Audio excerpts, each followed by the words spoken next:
The Oklahoma Sooners are officially a part of the SEC. Let's talk about it tonight on the Uptempo podcast.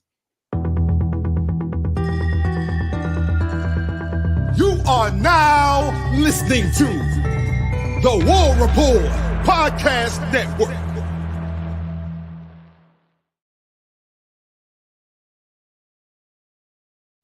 What is up, Uptempo family, Auburn family? Welcome into the Uptempo podcast. I'm your host, Blake Lane, here tonight with a very special guest, a friend of mine, Mr. Josh Mahler from the Oklahoma Sooners, runs his own podcast that I attend and help out with. Josh, how are you doing tonight, man? I'm doing good, man. How you doing? I'm hanging in there. Look, it's official. We're finally here. It's part of the new world SEC, man. And I just wanted to start this thing off tonight and get your thoughts on your Oklahoma Sooners joining the Southeastern Conference. How are you feeling about it?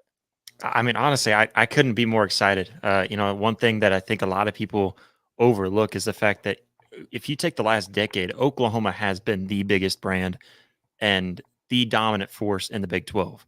Yeah. The only Big 12 team to really make some sort of a big appearance, a big splash in the college football playoff. Of course, you've had some other teams show up like TCU or Texas here recently, but Oklahoma was that team that kept on getting there time and time again. If I remember right, 6 straight Big 12 championships here a little while back. And of course, I think a lot of people are looking at Oklahoma and thinking back to a couple of seasons ago at a 6-6 record. And then going to this last year where you won 10 games, went 10-3 total. But it didn't show off that dominance that you really expected after seeing them beat Texas. And so overall, as an Oklahoma fan, you've seen some of the progression. You've seen what we've had to go through in the Big 12, and knowing that the Big 12 really wasn't good for Oklahoma. It wasn't helping us when we did get to the playoffs. And so, why not? Why not go to another conference that's going to be better for the Sooners? It's going to help us progress. It's going to help us get better. And then on top of that, why not take a little more money in the process? Yeah, man, I'm super excited about it. I have been just through the roof about the move of you guys in Texas coming over. Everybody that watches this show, Josh, knows that when I talk about SEC football, I always say that it was a 16 conference, and that was when we had divisions in the East. I would always say put your money on Georgia, Florida, or Tennessee to win the East. And if you're looking at the West, it was Alabama, LSU, or Auburn. And history just told us that was always the play. One of those 6 teams were gonna win the SEC championship.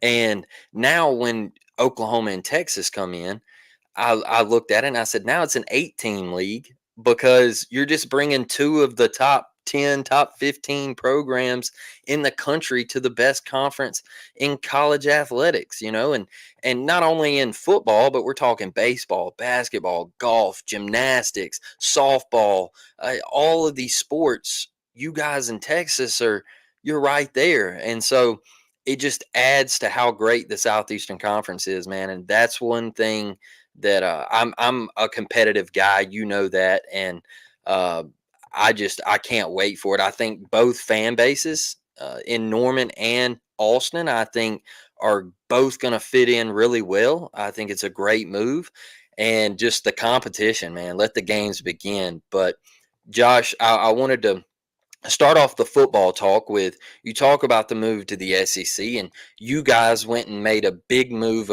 a few years back, hiring Brent Venables and him coming over from Clemson and the job that he did there, and he was at Oklahoma and he decided to come back home. Can you talk about where he's taken this program? We see the job he's doing recruiting. I mean, you guys are up there. Now you get to pitch the SEC to those kids out there. Talk about what he's done so far, and where do you think this program is headed? Yeah, I mean, Brent Venables, the biggest thing that you saw was when we're recruiting over on defense, what I hated about Alex Grinch, it felt like it should work, and it sounded like it should work. He recruited small, speedy guys, and although we had some very talented guys, and there's even some of those guys that went on to the league, and they showed out to be very good guys and very good in their positions. But when you get back in the secondary and you got a cornerback who's only 5'9" and he's going against a 6'2" wide receiver, that doesn't always work just because you're faster. And so now you're seeing Brent Venables come in and start recruiting guys that have size. And you've seen that from guys like, of course, he can't take credit for recruiting him, but I think he's made a bigger and better man out of Danny Stutzman. I think you've got a lot of other linebackers and guys up front that you're seeing in that aspect. And now you look at a lot of the guys that are being recruited out at DB and at the corner position and at safety position, how much bigger they are. It's obvious what he's focusing on, and it's on the defensive side of the ball. But he also wants to make sure that that offense is ready to roll. I think that's why he got a guy like Seth Luttrell come in, Mhm. and then before that, even having Jeff Lebby come in and do what he was able to do for Oklahoma. You had a good offense, but we're focusing on that size over there. I really like the direction that he's taking Oklahoma. I like the team. I think the team just shows a different energy around him. Like I mentioned, Danny Stutzman, Billy Bowman has done so much better under Brent Venables than he did back when Lincoln Riley was still here. There's several guys that have said that they felt like their talents have taken leaps and bounds under Brent Venables and his defensive staff. And so, I'm really excited. I do like the hire. I like the move and bringing him over, and just the overall atmosphere that you've seen and what he's brought to Oklahoma. Yeah, Josh, I think it was a great move, and myself, I've told you this numerous of times. When we heard the news of Oklahoma coming over, you saw that hire and you just thought, hey, what better route to go for Oklahoma than the defensive side of the football? Because we've seen the great offenses. We've seen the Jalen Hurts, the Baker Mayfields, the Kyler Murrays, all the Heismans, all that great stuff. The Caleb Williams for a year, you recruited Spencer Rattler there. And I know that didn't work out, but he was the number one quarterback in that class. And you always put up points, but it just felt like Oklahoma couldn't get the stops. And it felt like under Lincoln Riley, that defense, and like you mentioned, Alex Grinch was just going nowhere. So, what better hire when you're transitioning into a conference that prides itself on the defensive side of the ball to make that hire? I thought it was great for Oklahoma. I think he's a heck of a coach. I think he's going to do great things. I think Oklahoma and Texas will transition into the conference and do just fine. I just think they're two big time brand uh, historical football programs. So I don't see a drop off for either one. Like they might have a struggling season here or there, but the brands are too heavy, man, and I think they're going to fit right in. But Josh, when I look at the defensive side of the ball for the 2024 Oklahoma Sooners, man, I want to get this thing on the field. Where are you guys sitting? Who are you returning? Who are some studs? What are you looking like up front? Because everybody that watches this show, we always know in the SEC, you got to dominate in the trenches if you want to win games. So, what will the Sooners look like on the defensive side of the ball in 2024? Yeah, I think overall, I even taking out some names. Of course, you've got guys like Ethan Downs coming back. He's a dude he's just all over. I think you've seen a lot of progression, even last year, starting off in the beginning of last year and seeing his progression. Ethan Downs is one guy. He can play on the edge. He can play in the middle. And then, of course, you've got Danny, the dog Stutzman. I know everybody knows, the guy who is communion himself. And we know who Danny Stutzman is. Desan McCullough, he was a guy that really stood up. You saw him, going back to that Red River game and seeing what he was able to do. I think he was in on at least 3 of those 4 plays where we had the 4 first downs, first and goal from the 1-yard line. Yeah. So, I'm Desan McCullough. I love that we brought him over. I believe he came from IU, if I remember correctly. And then, of course, you even got other guys like Jaron Canick, Kip Lewis, and then you've got a bunch of guys. Really, I'm losing some of the names that you can line up at kind of that edge middle linebacker spot. That just whenever we lost Danny Stutzman for an injury last year, there was guys like Kip Lewis popping up and showing that he can do just fine right there in the middle, or even Jaron Canick. He did really well. He even had some injuries last year and still played through a lot. And ended up doing really well. So I think looking at that, and then also up front, we added a guy from Oklahoma State who was very good over there. And so he realized, he was tired of being a part of Little Brothers, little team over there in Stillwater, Stinky Stillwater, and came on over to Norman. So Trace Ford, getting him over. He's going to help out that D line quite a ways, and I think he's going to play kind of on that middle edge. Is where I think you'd be able to see him. So, and then if you want to talk about secondary, I think when I look at this secondary, I was looking through the list earlier and I just took down a few names that I know for sure you're going to see on the field. But there was even some other guys that just seeing the depth that you see at Oklahoma, you haven't seen this in a long time. I just named off a bunch of linebackers. When's the last time you've heard that many linebackers or guys that can play linebacker for Oklahoma? But then on the secondary, you got guys like Billy Bowman, who's one of the best all around defensive backs in college football. And you got Justin Harrington, Woody Washington, Gentry Williams made some really big plays. He had 2 takeaways in that Red River rivalry last year. So, I mean, you've got quite a few more that you can add in that secondary. And I'm not really sure where they're going to adjust. And we've even got a lot of fresh young guys too. When we talk about recruiting, that you see some of these bigger 6 foot tall, 200-pound guys coming in at secondary. So that's where I'm really excited is being able to see that bigger defense. And you talk about the trenches. I think Oklahoma is going to be just fine down there in the trenches overall. Yeah, Josh, and I asked you that because I think Auburn's bread and butter this year is obviously Hugh Freeze brought in the receiving core, and there's a lot of hype about the Freeze four and what he did in the transfer portal at those positions, and Rivaldo Fairweather returning at tight end. But I feel like Auburn's bread and butter is going to be running the football, and that's kind of what we've always prided ourselves on. And you bring Jarquez Hunter back. You got Damari Alston, you got Jeremiah Cobb.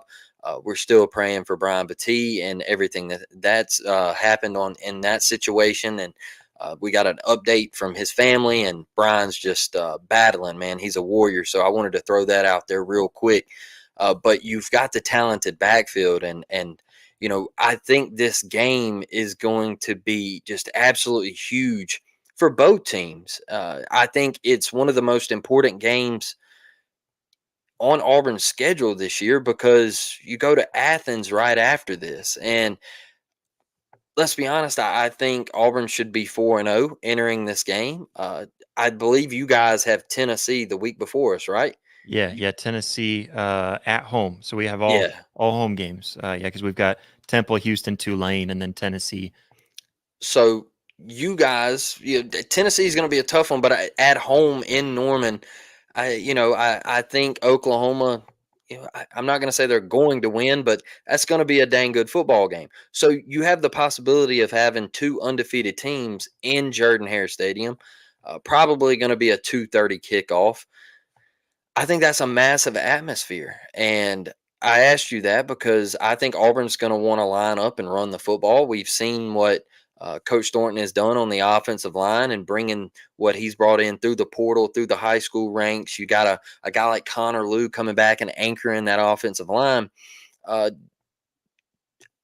Do you think Oklahoma, I know you say that they're going to be pretty good up front, but do you think they can withstand the SEC grind and just up front, week in, week out, and what Tennessee's going to hit you with, and then the next week Auburn's going to hit you with?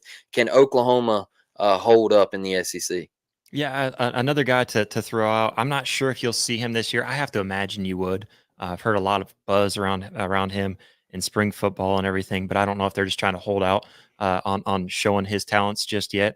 But he's a 5-star defensive lineman, David Stone, that came over to Oklahoma. That was a huge pickup. That's another guy to kind of throw out there for a name. But yeah, I mean, it's going to be tough, and I think that front is where the trenches is where Oklahoma in the past has struggled with. But I think if you look back to last year, I think the reason why that they didn't, so it wasn't until that Texas game in mid-October that they finally allowed a rushing touchdown, and that's because not only was that front so much stronger last year, and you look at that defensive line, but on top of that, you have guys like Danny Stutzman and Ethan Downs, even Jaron Kanik when he would come into the game. And Kip Lewis, another guy to kind of throw in there. He kind of played like a weird DB linebacker edge role that I love to see him flying all over the field. But you see what they do and the way that Brent Venables and even Ted Roof, I guess I have to give him some credit, even though he's not there anymore. But they would like to cheat those middle linebackers and even those edge guys together, and cheat them up close, or they would drop Mhm. them back, making it look like they're dropping back in coverage. And next thing you know, Danny Stutzman's right up on the line making a tackle. Ethan Downs is right up on the line making a tackle, or they're lined up inside and they see that running back cut to the outside, and they're making that read so much faster than whenever they were under Lincoln Riley and looking at what kind of atrocious defense Alex Grinch had. And so you're seeing such a different Oklahoma defense where they're seeing those reads, and maybe the line, you don't hear as many big names on the line, which this year I think you will. I think this defensive line will be stronger than even last year.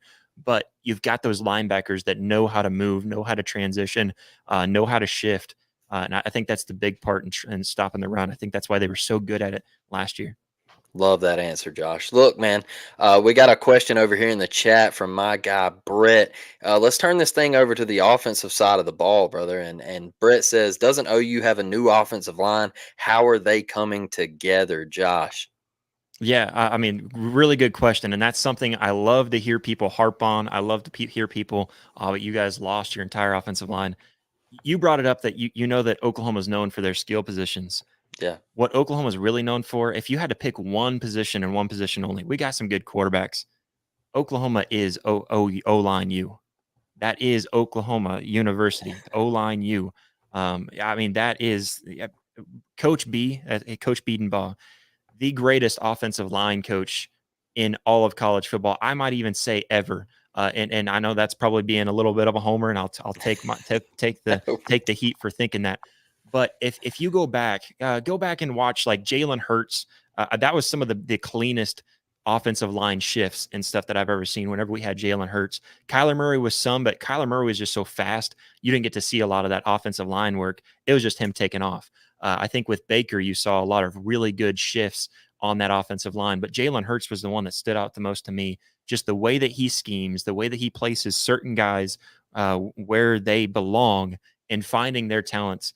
That's one thing. I think that's the reason why I don't have any kind of worries on the offensive line. I know what Coach B does, but to bring up some of the names, we've attacked the transfer portal really well. We've got Branson Hickman from SMU. SMU's not this little run over, and just run all over them kind of school anymore. They had some big boys up on the offensive line. Branson Hickman being one of them. Also, Garen Hatchett from Washington. That's a guy that we saw do quite a bit of work protecting Michael Penix last year. I'm excited about him. I don't know how much any of these guys are going to play yet, because they like to keep that stuff kind of tucked away and not let you know what the depth charts are just yet. But those are a couple of guys. Michael Tarkin from USC, that's another guy to add on the list. How many times did you really see Caleb Williams getting pressured within the first 3 or 4 seconds? Most of the time, it was just because he's running all over the place that he ends up getting his own pressure. And then also Spencer Brown from Michigan State. So we did add a lot of big guys up front for that offensive line. Not only did we attack the transfer portal, but I also have total faith in Coach B and also Coach Schmidt. If you ever get a chance to interview an offensive, or not an offensive player, just an OU player in general, ask them about Coach Schmidt. In the weight room. That's our strength and conditioning coach.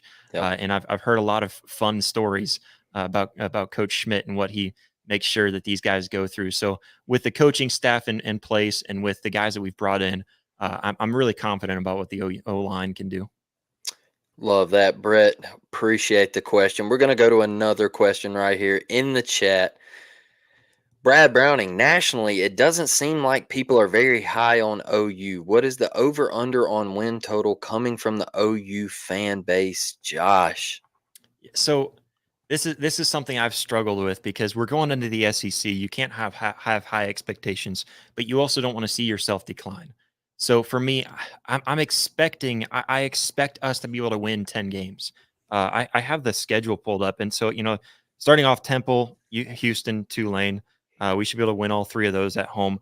I think we can pull off the Tennessee win at home, but I'm going to leave that one for just a second. I think, I know I'm on an Auburn show. I think we can go into Jordan Hare, and it's going to be a damn close game. I don't think it's going to be easy because I love Hugh Freeze. I talked to you about this, Blake. I Yep. love the hire with Hugh Freeze. I think it was the perfect one. I think I saw little things that he did last year that, you and I have talked about that I love from him. But anyways, I think we can pull off that win at Auburn. Then you got Texas. I think we can beat South Carolina. Ole Miss is going to be really hard. I hear a lot of buzz around them. I don't really know what to expect yet, but that is later in the season, so maybe we get them on a down week. And then you've got Maine, Missouri. I think we can beat Missouri at Missouri. I know Drinkowicz has them going pretty well, but I think Mhm. we can pull that off. And then you've got Alabama at home and LSU to end the season. Some really tough games. But when I look through this, I'm seeing this, and I think there's 5 games that I have a hard time, saying that we're going to get the win. And as an optimist and as a guy that expects the most out of his team, I'm not going to expect you just to win 2 of those 5 games. I'm expecting you to win 3 of those, 5 tough games. So, I mean, I would say I can expect us to win. I expect 9, no less than 9. 8 would be the low point, and 10 would be I'm happy with that. That's a good season. I would love to get 11 and really really show off, but it's the SEC. I understand that. I'm not going to be totally Yeah. biased and say that we're going to come in here. 10 I think is the high. 9 is our expectations, and I think 8 is where we're kind of disappointed, especially after just now giving an extension to Brent Venables. And I think that that's one thing that comes with, Oklahoma and the national program that you are. You don't want to sit here and say, "Oh, well, going 7-5 or 8-4 is acceptable." Yeah, That's just not what comes with the territory that you guys are in, right? You've been to national championship games, you've been to college football playoffs, you've been in the big moments, and you just you don't want to sit here and say, "Hey, look, my team's not going to be competitive." No, the Oklahoma Sooners will be competitive. yeah, I think one thing that could lead you guys to win those games is your quarterback, Jackson Arnold. yeah. I think he's a solid quarterback. I don't know if we will see the talent this year, or I just don't know what he's going to be like yet. We saw him in the bowl game. He struggled early, got it going a little bit late. Um, I just don't know what the transition's going to be like, Josh. And that's where do you see this Oklahoma offense? Because when I look at it, that is the one thing that when I see Auburn in this matchup, I think Auburn can have success is if they can put pressure on Jackson Arnold and make life tough for him in his first SEC road start. Jordan Hare is a crazy place to play. We've seen Carson Beck struggle. Yeah. We've seen Carson Beck struggle. So that is the one spot where I say, okay, young QB, Auburn could have some success there up front if they can get some pressure on him, let the back end make some plays. How do you see Jackson Arnold, not only in Jordan Hare, but the entire season, Josh? We know he's talented. Do you think it happens this year for him?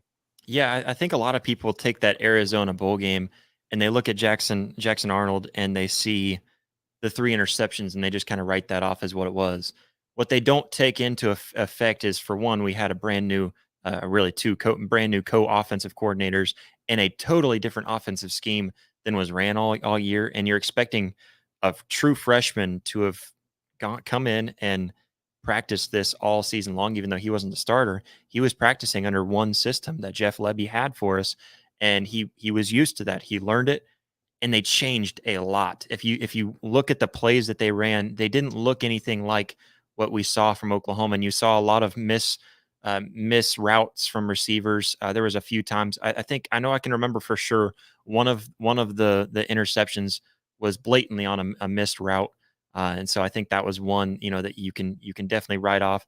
Another one just seemed like a rookie mistake, making the wrong read, which it's his first time, I guess, really second start, but first time in this new offensive scheme. So I think there's a lot that you can take away from when you look at the overall film from him, seeing how talented he was when he did throw darts downfield.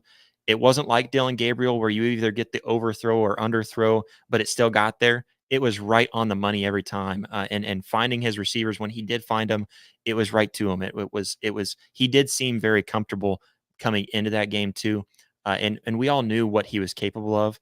And so I do think you're going to see him start off. First of all, he's got Temple, Houston, and Tulane to kind of get his feet wet, get used to it, and really get going into this new system, into that home game feel. So I think you're going to see him kind of transition. By the time he gets to Tennessee, I think you're going to see him looking pretty sharp. I expect him to put up, what you would expect from a second year quarterback. I would expect him to look like that this year. Okay. Yeah, I think that's a great answer. We know how talented the kid is. What we don't know is, what do you have on the outside? What do you have in that backfield? Tell us a little bit about that, Josh. We know Oklahoma thrives in the skill positions. We know you usually got a couple bruisers back there in the backfield. Oklahoma loves to run the rock, and they like to throw it around the yard, man. Tell us a little bit about those skill positions. Yeah, first to start off, start off with the running back position. We do have a freshman. I don't know how much you'll see from him this year, but I gotta imagine you'll see a little bit of him, because I've been hearing a lot of good things from camps, and even spring football about him. His name's Taylor Tatum. I think that's a name that you're probably going to hear next year, not this upcoming season, but the next season quite a bit. As long as he stays, of course. You got to worry about the transfer portal a little bit nowadays. But then Gavin Sawchuk, that's a guy. We did lose. I'm drawing a blank on his name now. Taji, and I don't know why I'm drawing a blank on his name. I loved him. He great running back last year. Tawi Walker. That's what it was. Tawi Walker. We lost him. He went away in the transfer portal. But with the guys we have, I think Gavin Sawchuk, as long as he can stay healthy, he's one of those guys that's going to be a bruiser. If they do kind of a dual running back situation, you might see a little bit of Tatum. And then we've got another guy too, and I'm drawing a blank on his name as well. He's a real short dude, maybe 5'9", but he's kind of jacked. He kind of reminds me a little bit of do you remember Rex Burkhead back at Nebraska? Yeah. Kind of that build. And so we've got three backs for sure that I know we would see this year. And of course, with a guy like DeMarco Murray running the running back room, not too worried there about what he's got hidden up his sleeve. But then out at wide receiver, the wide receivers, they're stacked this year beyond what I thought I would see this year. You lost Drake Stoops, but you've got a guy named Deion Burks, a transfer from Purdue, come in. He looks mighty fast, and he looks like he's going to fill that position very well. He's got about the same stature, but he's a little faster, maybe even a little tougher. Maybe not a little tougher, because Drake Stoops showed a lot of strength, but maybe a little tougher just because of that speed. But you've got guys like Nick Anderson, who's known for that big time touchdown against Texas, sitting there screaming in the end zone. One of the most iconic moments from last year, probably the most iconic moment from last year. You've got Andrel Anthony, who was injured pretty early in the season last year, but we got him from Michigan. He's super fast, can get over the top of defenses. I would love to see what the connection between him and Jackson Arnold is going to be. And then, of course, you got guys like Jaleel Farouk, who I expected a little more from him last year. He showed up when he needed to. He got himself into a little bit of trouble. So we'll see how much he plays. But then, of course, another guy that I think is really underrated that you're going to see on and off the field, but he's going to be in there for big moments, is Brennan Thompson, a dude who is he can light that defense up by there's certain times that you would see him come in the game and you don't even know how he got downfield so fast. So looking at that, and then we also got Jake Roberts, a tight end transfer from Baylor. So, you look at the talent that Jackson Arnold can go to. That's why I have so much more faith in him than I would if he didn't have this stacked of a receiving core. Hey, he might have a heck of a year. That right there, that Oklahoma offense. Look, we know that they're going to move the football. We know they're going to put up points. I think this Oklahoma and Auburn game is massive for both teams. I think it is going to be a showstopper. I think whoever wins this football game, Josh, it could be very, very. I want to say a big positive momentum boost. Because look, you guys beat Tennessee, then you beat Auburn. You're 2-0 in the SEC. I think that BV train is rolling. I think you guys have some success. in year one in the SEC. If Auburn wins this game, we move to 5-0 going into Athens. And look, I know the Georgia game is massive for Auburn, and that's probably one that we're going to drop. But just winning this Oklahoma game, I think, and I think all of my viewers think we're on the same page here. Is you start 5-0, Auburn's going to win 8 games. Auburn's going to win 8 games, and that's kind of our track to get to that 8 spot, maybe 9. If Auburn beats Oklahoma, could Auburn win 9 games? You go up to Kentucky, get a win there. Then it really starts looking like Auburn has a really positive season in year 2 under Hugh Freeze. I think beating Oklahoma makes everybody forget about New Mexico State and that catastrophe that happened last year. You would be beating a top 10 program in Jordan-Hare Stadium. It would kind of get that life back in it. I just think this game is very pivotal for both programs. And, hey, my buddy Brett in the chat, I love some of the things that he asked. He asked, Josh, what is your hatred for Texas? Like, how massive? Like we have the Iron Bowl, right? All right, and you guys have the Red River. But just explain to some of us how that rivalry is and what is that hatred for that school in Austin, Texas? It's it's kind of hard. So it would be like if you asked an Alabama fan how much their hatred is for Auburn, because you think like the last decade. Correct me if I'm wrong. Alabama's kind of had the upper hand, right? What is that now? In the last decade, Alabama's had the upper hand in the Iron Y- Bowl, right? Yeah, So yeah. in the last decade, Oklahoma's been up there. I believe 7 out of the last 10, if I remember correctly, and even going back to 2000, I think we've had.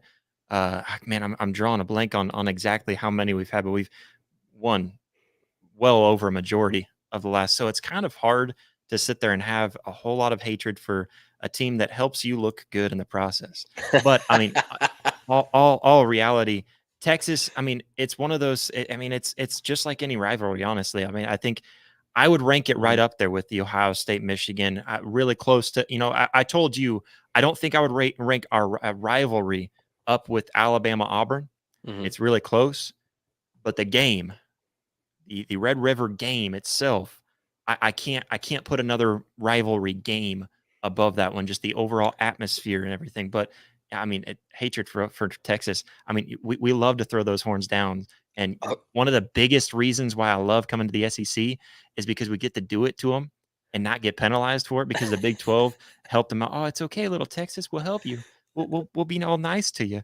We'll show you a little bit of love and pat you on the back and tell you it's okay. We'll stop them from doing. We'll stop the bully for you. Kind of like the yeah. teacher stepping out on the playground and helping the teacher's pet. And so yeah. I mean, we love the fact that we can do it. And just a reminder for all you SEC fans, Texas fans will tell you over and over again, "Oh, that's not disrespectful to us. We don't care. Go ahead and do it all you want." They're saying that because it really, really hurts their feelings. So throw those horns down all you want. Yeah, I think it's one of the greatest rivalries, and I think coming to the SEC is going to make this rivalry even better, because I think both teams are going to get better because of because of them coming to the SEC. So yeah, absolutely. Yeah, one thing I know you mentioned there is you put it right there with the game, but not quite to the Iron Bowl. So you are saying that the Iron Bowl is king of college football, correct? Yeah, I would say the Iron Bowl has to be the best rivalry. Yeah, Yeah, I lived in Ohio. You call them the team up north, all that. And one of the funniest ones to me, because everybody hates it. I think everybody around college football, I loved it. They put X's on all the M's. McDonald's signs, they'll crawl up there and put a big old red X across the M on the McDonald's. So that's a really fun one. But I think just because it was so lopsided for so long, and then now it's turned lopsided the other way, and honestly, as much as you hate one another, I just never. I've been around. I've been on campus and gone to tailgating during the Michigan Ohio State, and there's not really that kind of hatred, like I want to beat you up kind of hatred, the way that Alabama Auburn is, or even honestly OU Texas. How yeah, much we can't stand each other. Even OU OSU, it was more or less like we're just annoyed listening to little brother act like they could beat us when, okay, good job, you beat us like twice in the last 20 years, stuff like that. It's just Yeah. when we have an 80-some% winning percentage on you, it's just not really that much of a rivalry. And so you're annoying us. So I didn't ever feel that with other rivalries, but I've been down to Alabama for, summer camps and stuff like that. And the hatred between, two guys that are best friends, but they start talking about football, that doesn't happen in a lot of other rivalries. So I will agree with you. I think that's the king of rivalries. But like I said, I can't give away the Red River. You going down to the Cotton Bowl, split that sucker right down the 50-yard line, surrounded by the Texas State Fair. You can walk out of the stadium, go get yourself a corn dog, go get yourself a funnel cake, come back into the stadium with that funnel cake. I mean, it doesn't get any better than that game itself.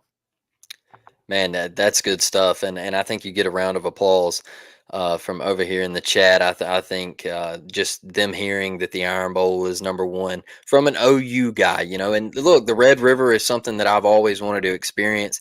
You mentioned splitting the stadium down the middle 50-50. I think that is super cool.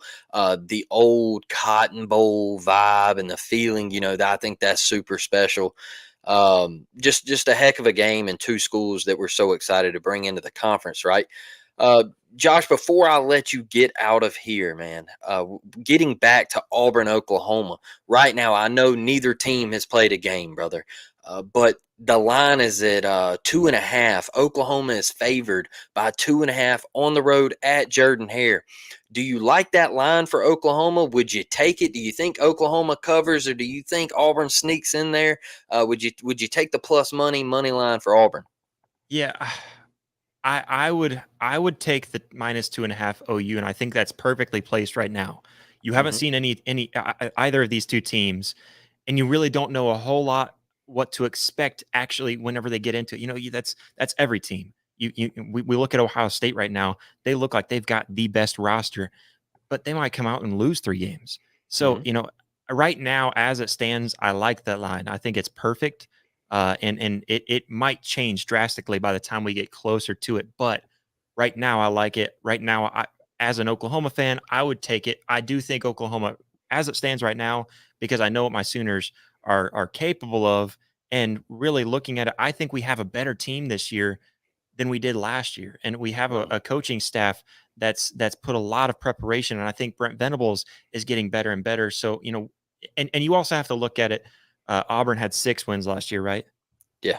Oklahoma had 10. So I mean, you look at that. I would expect Vegas to be all hot on Oklahoma, thinking maybe 6.5 spread. Take Oklahoma -6.5. I wouldn't put it there. I like where they put it. I think this is a little less biased, and realizing, hey, this is the SEC now. You're going to Jordan-Hare. So yeah, personally, I like that line a lot right now as it stands, because we don't know what other team looks like yet.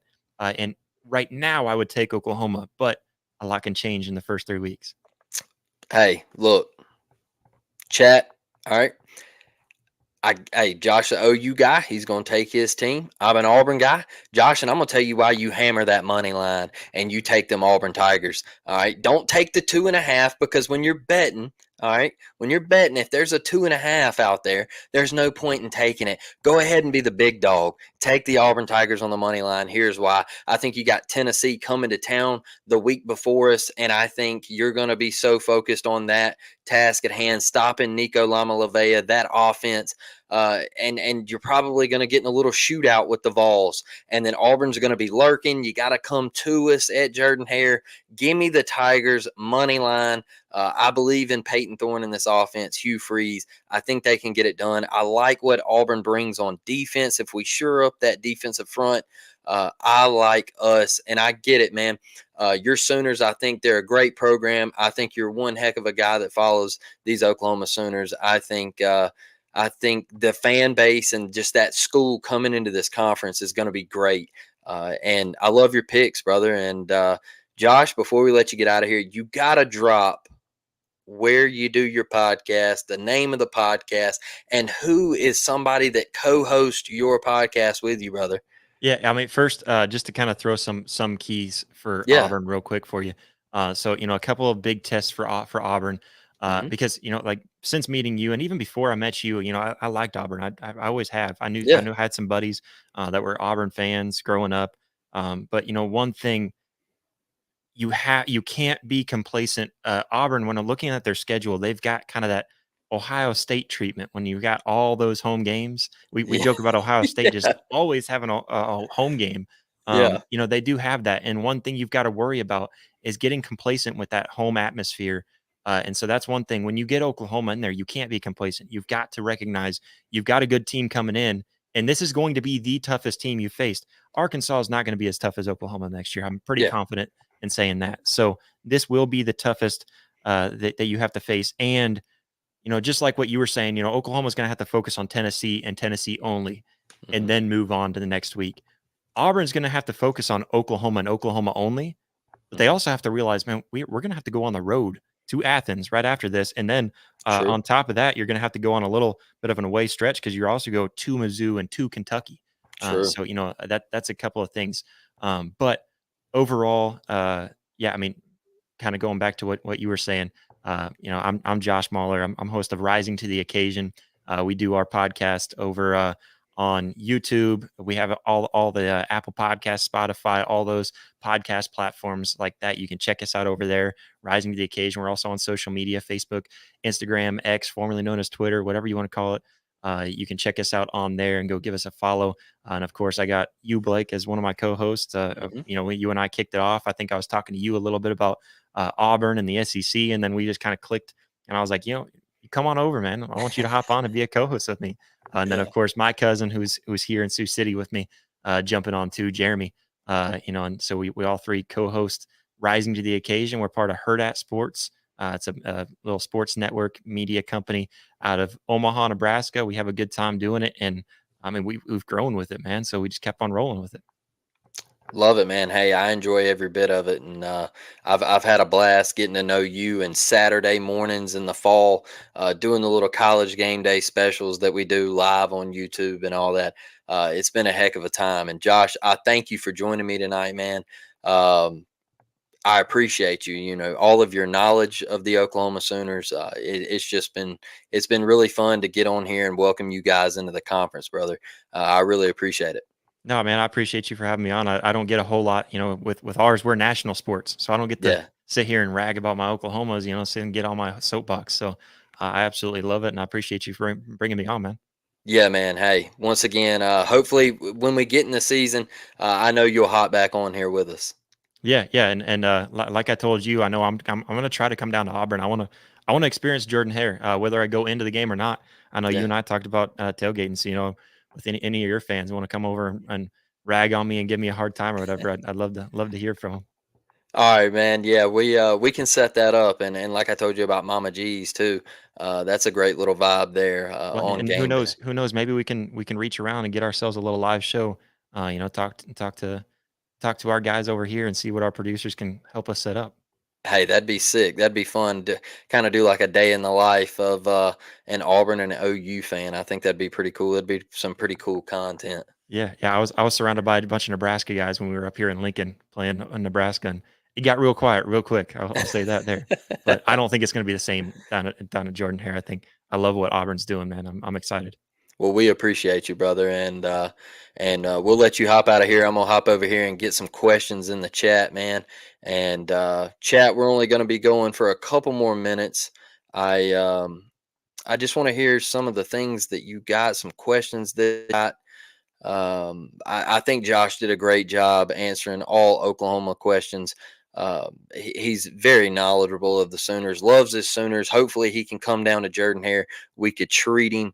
I think that would be really cool. Brad, what do we got here? Love Mama G's. Man, let me tell you something about Auburn in the fall, getting up there on a Saturday morning for myself, getting over there to Mama G's and getting me a sub and getting the nachos and putting a little chicken and putting some jalapenos on there. And like, you can't beat it. You can't beat it on a Saturday morning, and you're just looking right down the barrel to Jordan Hare Stadium, and you got the TVs outside watching college football. You got your ice cold beer.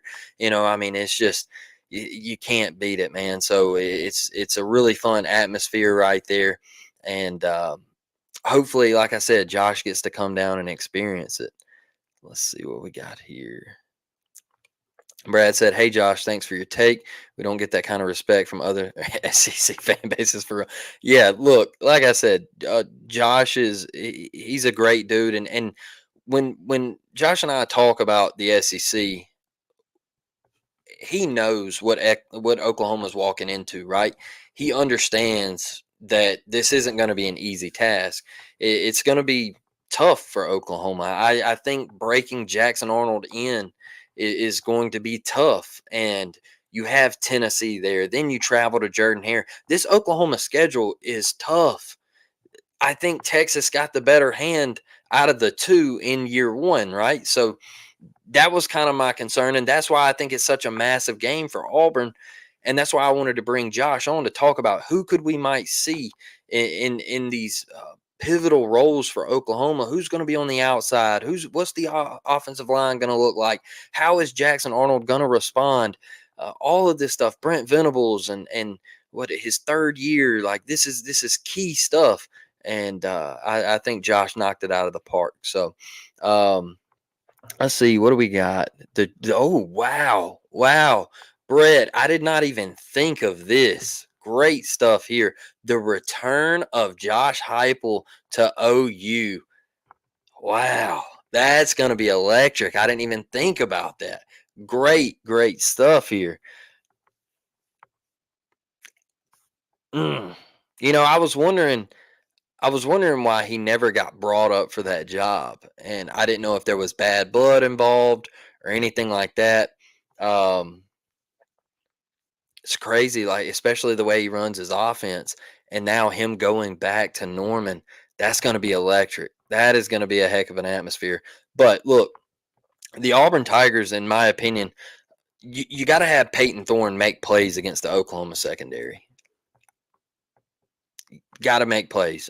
These receivers are going to have to get separation and make plays against Oklahoma's defense. Our offensive line, I think our offensive line can hold up. I do. I think we can hang in with Oklahoma. I think Peyton Thorne's got to stand in the pocket and deliver a nice ball. When I watch Oklahoma play, I think that's the area you can get them. You got to attack the secondary. Cam Coleman's going to have a day. With this game being at home, that's why I told Josh, hey, I like Auburn in this game. I do.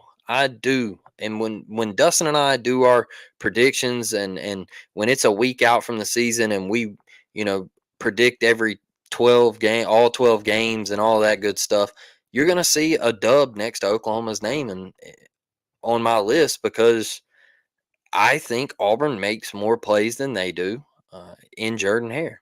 And so, I know. Look, I don't knock Josh for taking Oklahoma. Heck, that's his team. That's his school. He believes in his roster. We believe in our roster. So, yeah, I think it's going to be a heck of a game.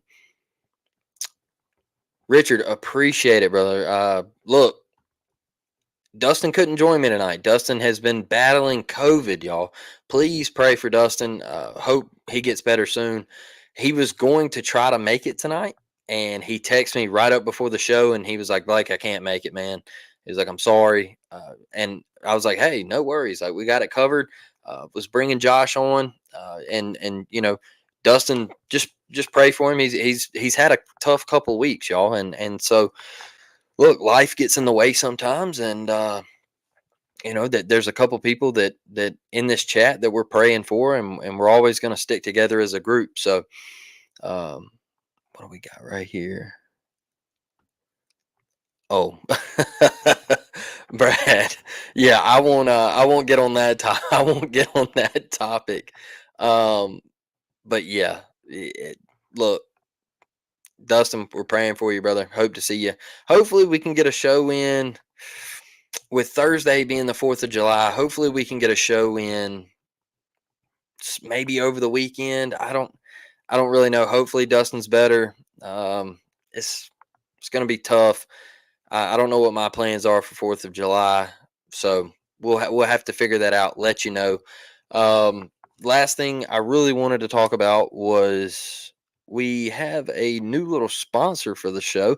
Haven't even had time to make up a graphic, but go over to vansaintgolf.com. All right, VAN saintgolf.com, and you can enter the code UPTEMPO at checkout for 15% off your purchase.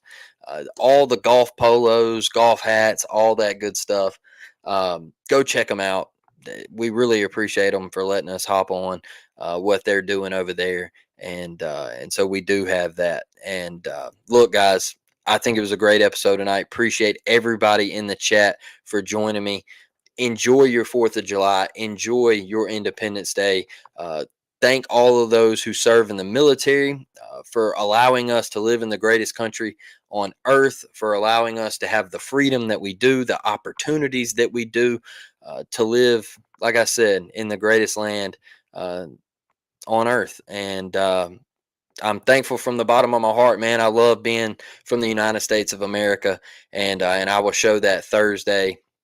And be safe out there. Look, if you're drinking, don't drive. Uh, Uber's only $17. Remember that. Save a family, save a life. We appreciate y'all. We will catch you on the next one. It's Blake Lane. I'm out. War Damn Eagle.